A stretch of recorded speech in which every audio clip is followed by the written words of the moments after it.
Hey everybody, this is Emilio Ramos with Red Grace Media. It's good to be back for another episode where we discuss apologetics and theology, and we are talking about a new apologetic.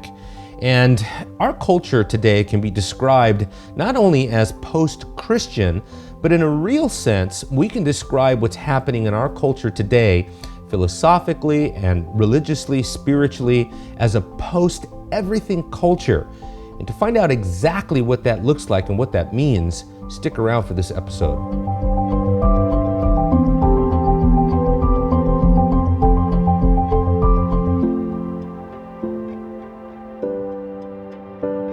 Well, as we were talking about in our last episode, we introduced the concept of a new apologetic. And what do we mean by a new apologetic? Is there a departure from the way that we used to do apologetics in terms of our methodology? No, not really. As you guys know, I'm committed to using presuppositionalism and, of course, understanding evidence and classical arguments for the existence of God within the framework of the total Christian worldview. But really, I think that what's happening today in culture and the apologetics task is changing to such a degree that our culture around us, because of the way that it is developing, and in many ways, because of the way that it's unraveling, it has become a post-everything culture. For example, as we think about our apologetic task, as we think about evangelism today, many people have pointed out that we live in a secular world, in a postmodern world. But really, what's happening today in a lot of different areas is that we're living in a postmodern world. And now, really what's emerging or what's becoming even more popular today is the idea of pagan spirituality.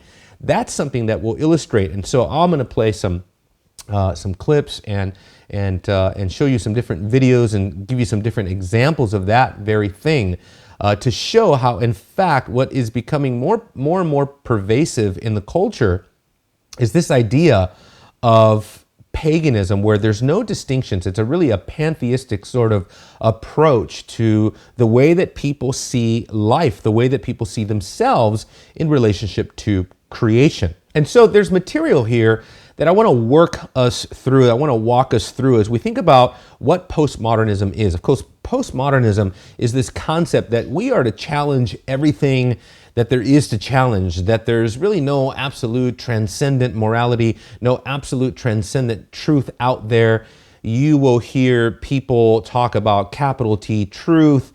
And really, in the realm of philosophy, the whole notion of metaphysics is all but disappeared. And so there is that instance in which postmodernity is the philosophical approach to metaphysics, where you challenge all traditional norms, where nothing is to be established anymore because we are beyond those sort of traditional factors, those traditional beliefs or systems of thought.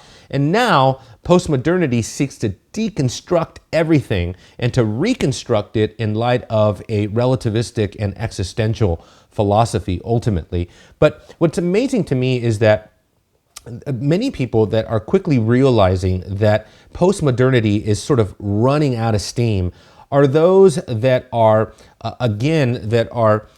trying to lead the way in the realm of futurism, technology, robotics, and sort of the merger of the two. Remarkably, I'll even play a clip where somebody like top Google engineer Ray Kurzweil is talking about God and spirituality and the idea of a soul or a consciousness that in his words, as you'll see, is actually miraculous. And so people are leaving behind this notion that everything is just to be questioned, that there is nothing really ultimately that we can know for certain. Those kinds of things are really running out of steam, because what's happening is that they're recognizing that what they've created is sort of a philosophical Frankenstein that they can't control. Not only are they using it to attack Christianity and to attack Christian sentiments, but our culture is really quickly finding out that postmodernity is just not helpful for anybody. And so really where we're at today is not that we're so much a secular society anymore, but we're a post-secular society, and we have really come into our own sort of pluralistic and pagan kind of society and culture today. When I think about that, I'm reminded mainly of the college culture and what's happening on a college campus. I spent so many years on college campuses reasoning with kids about their worldview. And is it any wonder that as we look at our culture that is becoming increasingly a post-everything culture where commitment is down, conviction is down, people's commitments to a particular worldview are evaporating. And the name of the game today is that there's no distinction between you or I or the world around us in this pagan society. Is it any wonder, therefore, that kids go to college and are completely confused about their worldview? They don't know where to begin. They don't know where to end. They don't know where to start. They don't know who to believe. Everything in their thinking and in their upbringing is being totally deconstructed. And how many students have I met that are on a college campus and they tell me, well, I'm not here because I believe anything. I'm here to explore. I'm here to try to figure out who I am and what I am, and what that leads to in a post-everything culture is it leads to a narcissistic, nihilistic approach to life. And so a person's world and life view ultimately looks hedonistic, humanistic, or they go to some sort of extreme religious position and religion that is ultimately man-made.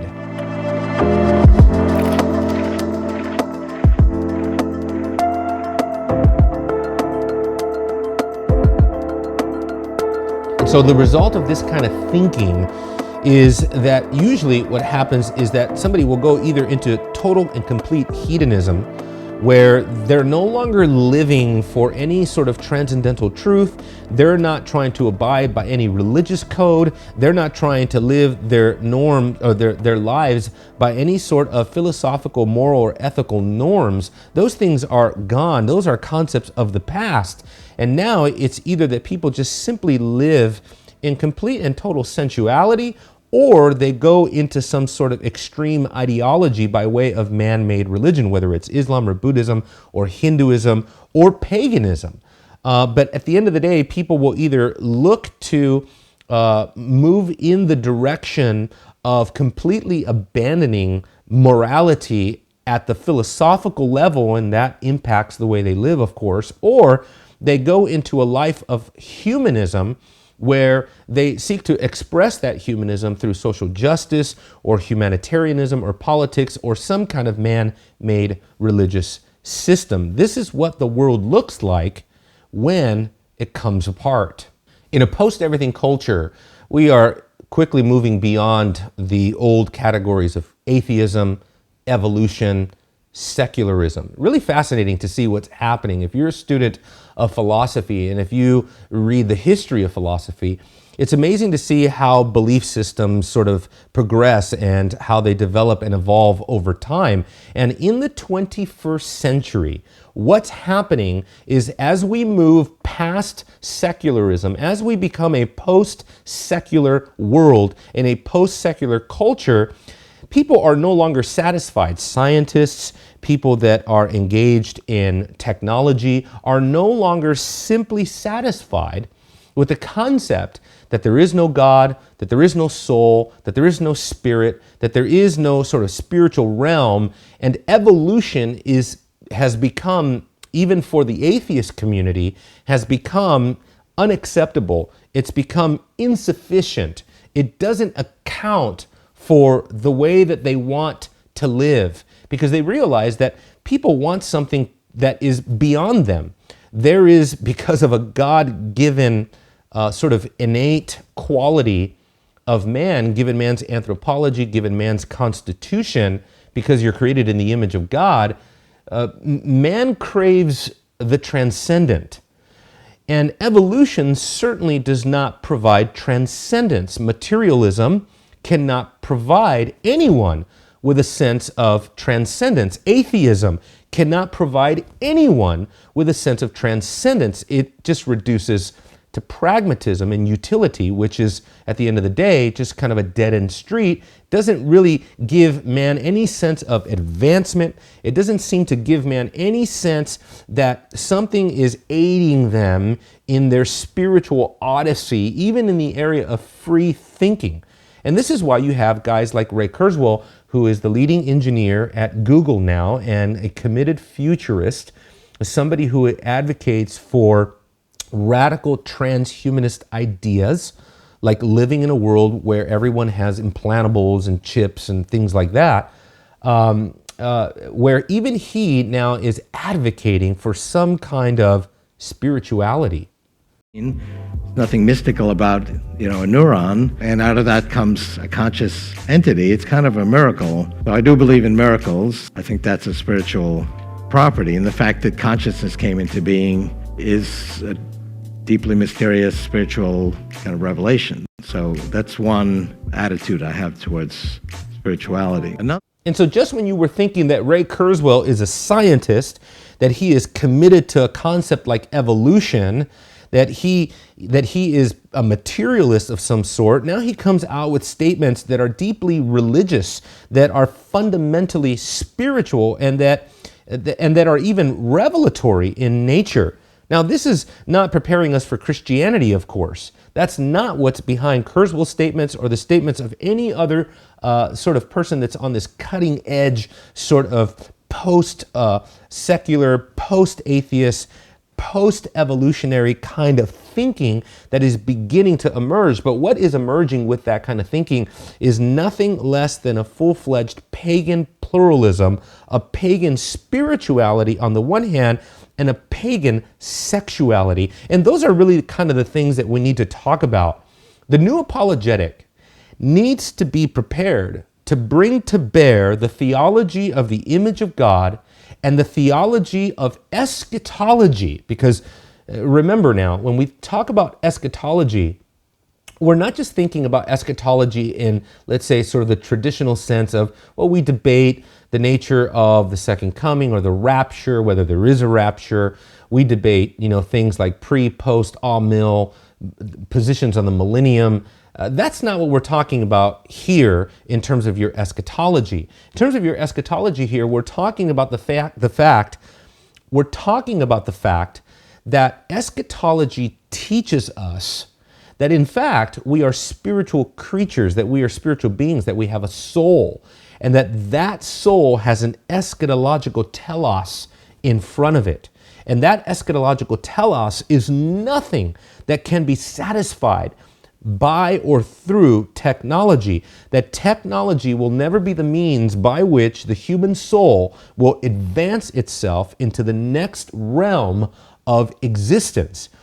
Obviously, biblical eschatology tells us that this sort of advancement for man and for mankind is something that is a work of the Spirit, wrought through regeneration, consummated in glorification, but also that in this eschatology, the new world that people seek, the new world that people are looking for in sort of these cosmopolitan, utopian kind of visions, technologically advanced cities like Dubai, that for many years was claiming to be the city of the future, the ideal city, sort of the technologically cutting edge sort of futurist metropolis where everything will be uberly convenient for all of your needs and all of your leisure.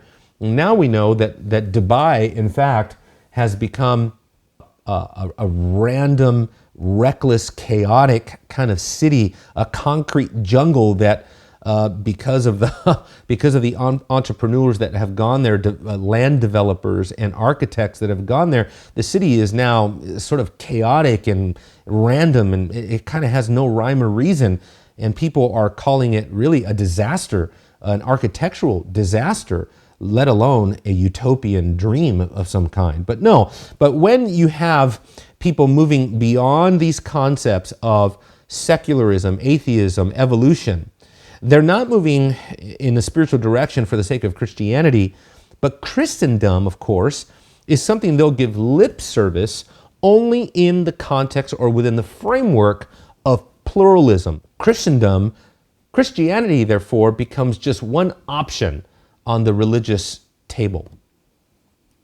In a post-everything world, we are becoming increasingly post-culture.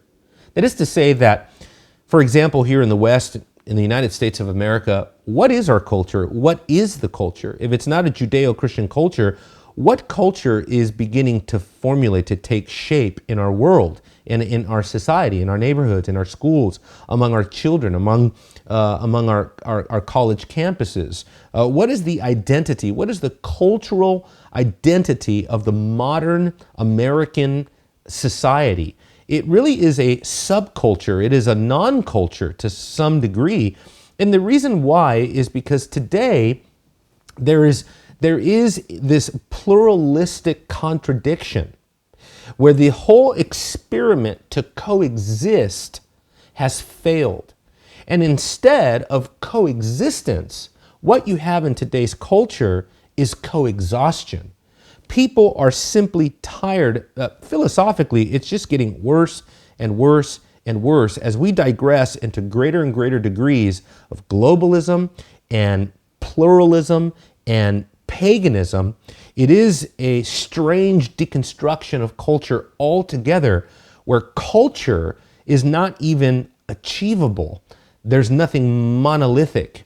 There's nothing sound or solid. There's nothing stable. There's nothing foundational.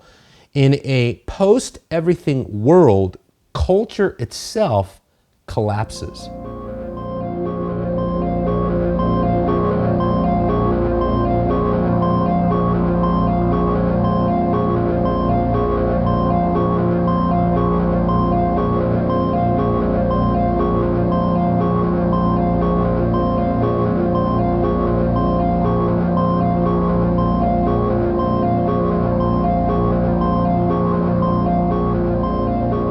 As the world continues down the path of deconstruction, of course, the tendency, the pendulum, is to swing back in an attempt at some kind of reconstruction. But we've seen this before in the story in Scripture, the narrative of Genesis 10 and 11 with the Tower of Babel, when mankind feared that it was coming apart at the seams because of the cultural inability to unite.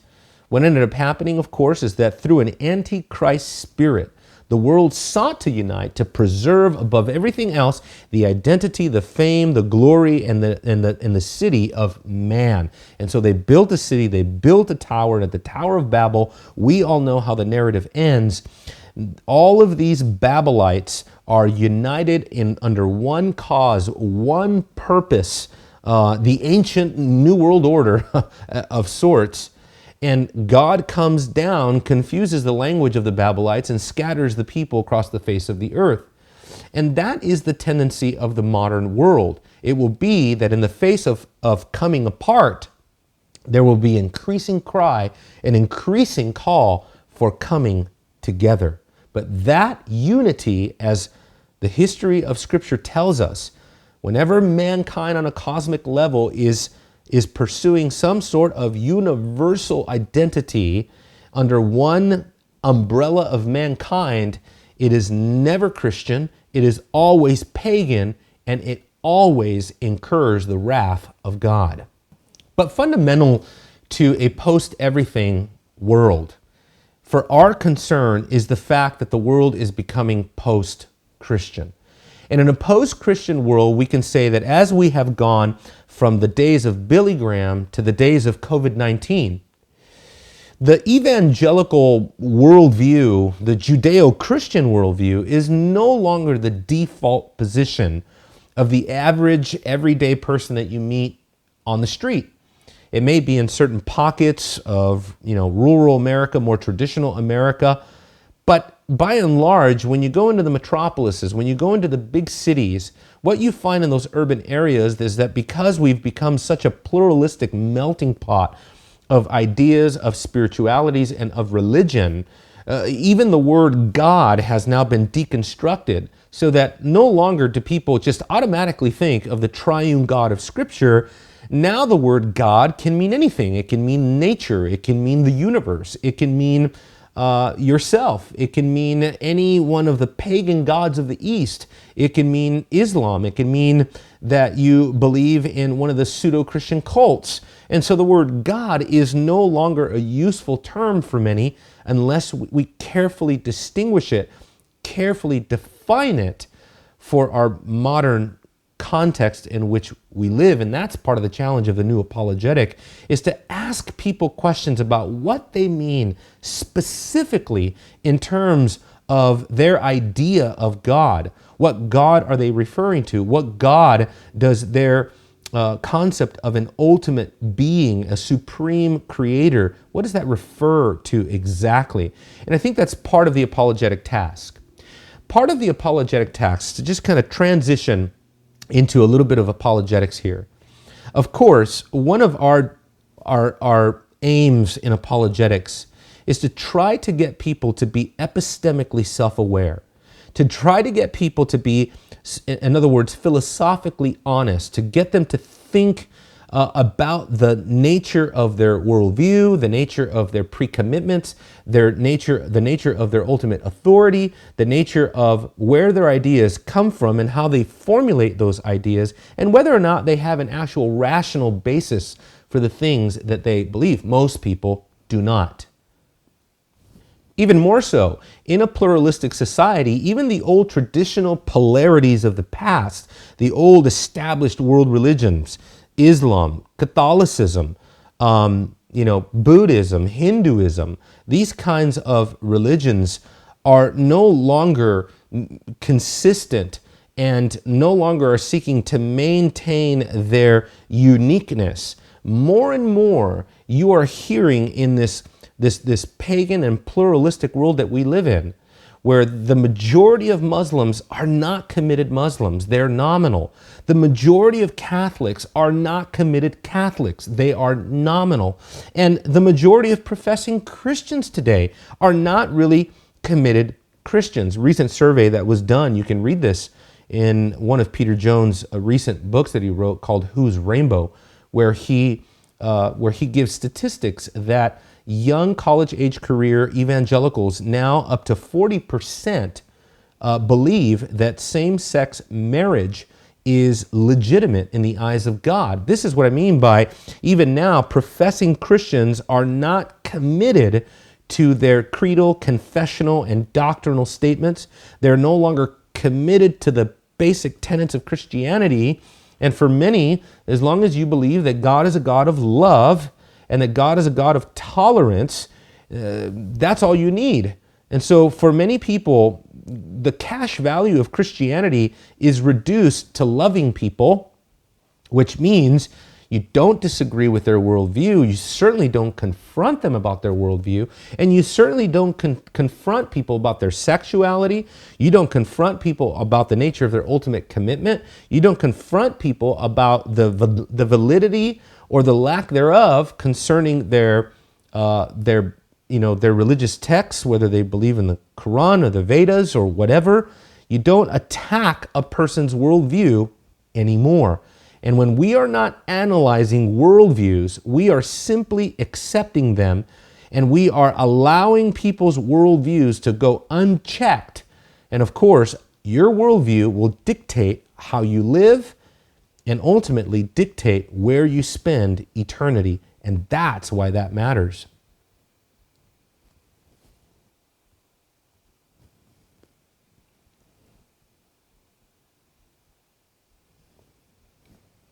And finally, as we think about a post-everything culture, we talk about meaning, morals, beauty. It's important for us to get that category straight, because in meaning, we're asking the question of, does anything have any sort of transcendent meaning or value or dignity? Is there metaphysics that anybody believes in anymore? Most people are functioning as if they have no metaphysical position at all. I would say the default position of many students on campus is that they are fed up with talking about ultimate authority, ultimate truth, ultimate reality. If we're living in the matrix, they're completely fine with that. If this is just a digital simulation of a higher, more advanced and evolved society somewhere out there in outer space, then fine, there's nothing we can do about it.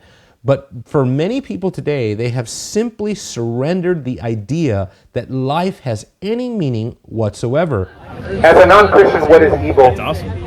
As a non-Christian, what is evil? Does it actually exist? So, if you want to get into what is good and what is evil, that's a pretty petty question on the grand scheme of things, because in the grand scheme of things, we don't really matter. There's an entire universe out there with stuff going on. It's a consistent worldview that we don't matter. That's why I've said for years on this campus, I'm a nihilist. right, without God you don't have the foundations for morals, meaning, or beauty. Exactly as this non-Christian has just stated. Wow, thanks for saying I'm not moral. Are you vegetarian? No, ma'am. Because I am. I care about the animals. I'm actually doing stuff in my life that actually according to you, there's no morality. You said it doesn't matter. We have no meaning. Just because nothing matters doesn't mean that you can't. Okay, so just because nothing matters, what now? Say it again. You can look at it very negatively and take advantage of people, or you can give back and put as much good back into the world. But if nothing matters, what is good? I think you need to rethink your worldview, man. I think you need to rethink your worldview, and I think you do too. I think you know it in your conscience that you don't have a worldview that makes sense. Why? I'm done here. Neither do you. None of us do. Thank you. None of us know what's going on. Don't judge these people, man. You don't know these people. No. You don't know what they believe. I go on to this. Many of these people have a worldview that actually makes sense because they believe in God. Yours doesn't either. Are you kidding? What do you know? You know no more than I do. Well, according to your worldview, even if I told you something is meaningless, I have to go to physics, which is something that makes sense. Why do physics if nothing matters? Why do physics if life has no meaning? This goes along with something I wrote recently. Listen to these words. The cultural exhaustion that can be found in today's modern world, modern America, and the West in particular, is also observable, maybe perhaps most of all, on college campuses. Students are fed up. They do not know what to believe. They do not know why they should believe anything, and they definitely don't believe in anyone, and they don't trust themselves or the person next to them. They are in a void, spiraling out of control, philosophically, morally, and ethically, and they're being consumed by the vortex of futility. That's exactly what you see in that video right there. You see that this individual is completely devoid, completely content, as a matter of fact, with being devoid of a worldview that can account for meaning at all, and perfectly content with living a complete lie in total self-contradiction. This is what happens in a post-everything culture. And in a new apologetic, we need to begin to show people that, in fact, they're living a life of futility, and that the only answer to that is to restore people's sense of being created by God as image bearers, and that they are created by God for an ultimate telos, an ultimate goal, an ultimate purpose. And this is what we mean by emphasizing an eschatological worldview in the midst and in the context of our discussion on apologetics. It's only from Scripture that mankind will get this grand vision for why they're here, what their purpose is, and where they're going when they die.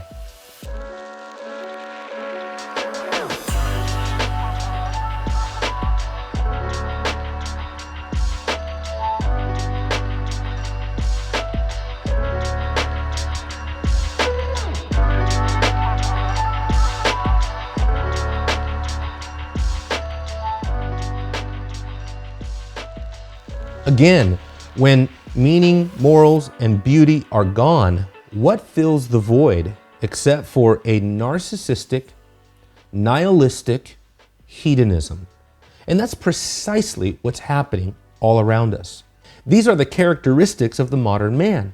It is man without hope, man without meaning or purpose, and therefore man without restraint, going in a million different directions and not knowing why, and not knowing how they're going to even get there. It's really sad to see this condition, but this is precisely what Scripture is talking about in Romans chapter 1. I tell you, as we think about the new apologetic, Romans 1 will always be relevant Because in Romans chapter 1, we see when a people has so suppressed the knowledge of God that God gives them over to futility, resulting in a massive list of vices where society comes apart. And when that happens in our culture, you will find that people will be completely devoid of commitment, of conviction. They will be completely devoid of a sense of transcendent worth or meaning, so that meaning, morals, beauty are all gone. And this is why people can go from one opinion to the next. They can adopt one philosophical position, one worldview, only to surrender it and pick up the next best thing, like people pick up food in a buffet line. It is just up for grabs. And people think that they can just randomly adopt a new worldview every single day as long as it fits their liking or it fits their purpose for that moment, that situation, that relationship, that trend, that fashion, that sort of cultural ethos that's going on during that time. And so in our world today, it is so important to begin to see people along these trajectories. Only then can we truly minister the gospel of Jesus Christ, when we understand the deconstructions that are going on in the 21st century to the modern man in a post-everything culture. In a sense, there's one silver lining to all of this. In a post-everything culture, it's important to understand that Scripture, in a sense, has seen this before. There's nothing new under the sun. The Apostle Paul, in Acts chapter 17, met people who lived to hear and tell of something new. They just lived for the next philosophical trend, whatever it may be. And particularly as he dealt with Epicureans and Stoics, he dealt with people that had a sub-eschatological worldview. They didn't believe themselves to have a soul or to have a spirit. They didn't believe themselves to be the byproduct of a creator God. They didn't believe themselves to be living in a reality where there is heaven and earth, where there is a upper register realm, a glory realm, a heavenly realm, and a lower register realm, an earthly realm, where the universe, the visible cosmos, is found. They didn't have sort of that biblical dualism going on, that Jewish dualism going on. And as a matter of fact, for the Epicureans, they had no concept whatsoever of a final judgment and an accountability for their deeds. That describes the way that many people function today very practically. And in the void of that vortex of futility, I don't know what else to call it, the Apostle Paul came in with a strange doctrine, and that doctrine was eschatology. It was the doctrine of the resurrection. And through the resurrection, it wasn't so much that what the Apostle Paul wanted to prove was that the resurrection can be proved through historical evidences, so that we need to turn to Josephus or Tacitus and ancient church fathers and try to talk about the harmony of the Gospels in this empirical fashion. That wasn't really the Apostle Paul's focus. If you study Acts chapter 17 very carefully, then what you'll notice is that what Paul is doing there is he is reorienting man's entire understanding of where they came from, who they are, and where they're going, so that the resurrection is actually brought in as that eschatological event that had the ability, through the grace of God and the power of the Spirit, to recalibrate man's understanding, not just of the world around him, his culture, her culture, but also the relationship between that person and God. So that, in a sense, what Paul was doing was giving the Athenians the ability to recalibrate their entire worldview, understand themselves rightly, understand their relationship to God rightly, and understand the world around them rightly. In a new apologetic, I think we have a golden opportunity to restore people's understanding of their own anthropology, so that they don't continue down the path of a vicious cycle of sort of toggling between being rational and demanding evidence, in the next breath becoming completely irrational and not caring about evidence or logic or reason or meaning. And this is where mankind finds themselves without God. They are torn between the rational and the irrational, having no philosophical basis and no epistemic ability, apart from God, to reconcile the two. And so only through the gospel of Jesus Christ are we taken from the darkness of futility and put into the light of God's truth. And so next time, we're going to spend considerable time looking specifically at a post-everything culture and how that is to be brought to bear, how we understand that in terms of what is emerging today with a pansexuality, a pagan sexuality that is consuming our culture, and how the Christian church needs to be equipped and ready to respond.